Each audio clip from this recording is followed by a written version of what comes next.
Welcome to the UNC Charlotte Counseling Center's presentation on managing stress.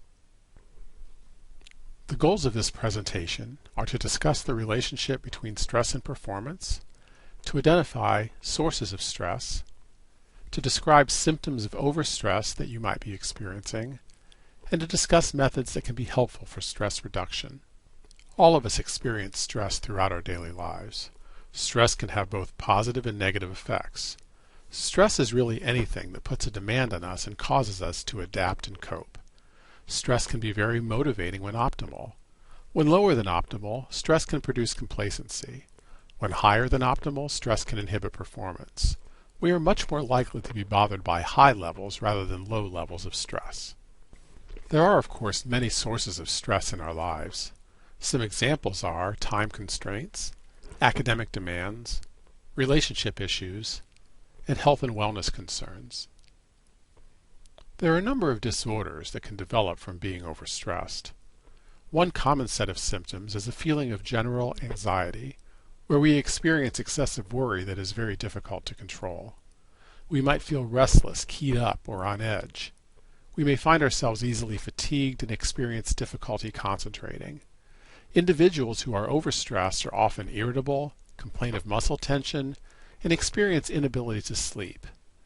Any of these symptoms can certainly impair our ability to function and take care of what we need to do.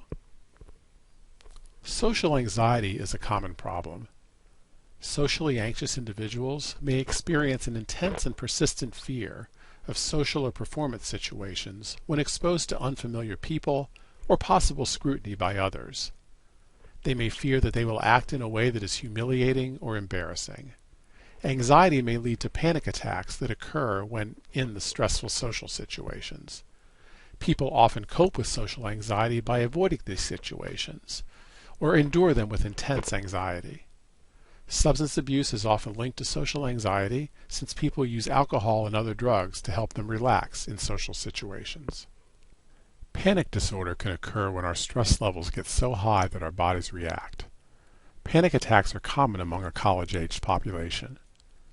During a panic attack, a person may feel a physical sensation of panic, which can include an increased heart rate, difficulty breathing, increased perspiration, upset stomach, and dizziness or spaciness. A person may misinterpret the symptoms not as panic but rather as a heart attack, a feeling that they are going to die, suffocate, pass out, lose control, or embarrass themselves. Sometimes panic attacks are accompanied by what we call agoraphobia. Persons with agoraphobia generally do not feel safe in public places for fear of having a panic attack or losing control and being unable to escape. Let's talk next about strategies that we suggest can help you reduce stress. These strategies fall into 5 categories: cognitive, physical, emotional, relational, and help-seeking. All of us have certain messages or tapes that play in our head and help us define ourselves. We call those messages self-talk. A person who is overstressed may find themselves listening to more negative self-talk than usual. Messages such as, "I'll never do well on that test," or "I can never get all this work done." One way to reduce stress is to monitor and change our self-talk so that it is more reasonable and positive. Sometimes thoughts intrude that are unwelcome. We can engage in thought-stopping techniques to help rid ourselves of these bothersome thoughts. A way to counter negative self-talk is by visualizing or imagining ourselves doing things successfully and affirming the positive qualities we possess. It can also be helpful to prioritize things that are important to us and take care of those tasks first before spending time on less important tasks. Finally, we can gain helpful perspective by asking ourselves, how important is this thing I'm worried about? Often we worry about things that, when we step back and take a close look, we realize they are not truly as important as we may perceive. Taking care of our physical well-being is an often overlooked way to reduce stress. Many students do not get adequate sleep, which can lead to increased stress, poor performance, and a multitude of other problems.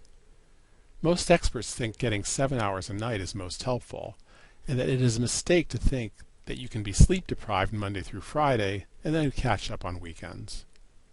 What we eat can also affect our stress levels. Learning what is healthy and what to avoid can help us become less susceptible to stress-related problems. UNC Charlotte students can consult with a dietitian in the Student Health Center for advice.